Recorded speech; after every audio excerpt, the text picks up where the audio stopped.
Þetta séu 4 einkunnir í verkefni 3 í Excel. Hér ætla ég að finna elsta nemandann og nota ég max-fallið, smelli hér í hólfið, fer í öruna niður hér og max. Og það passar, þetta er svæðið sem ég ætla að nota.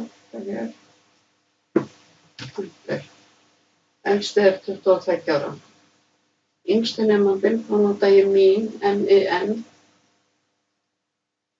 og dreg yfir svæðið. Yngsti nemandinn er 16 ára. Hér ætla ég að finna meðalaldurinn og leggur hún saman öll árin og deilir í með fjöldanum. Ég fer hér og fer í average og dreg yfir hér.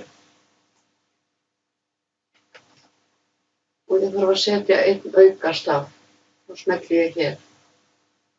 Ég ætla að vista og svo finnum við hæstu einkunn með max. Max. Dreg þarna yfir svæðið. Hérna finn ég mín.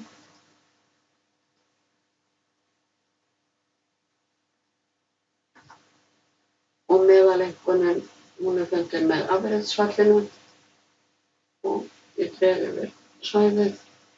Það er 6,8.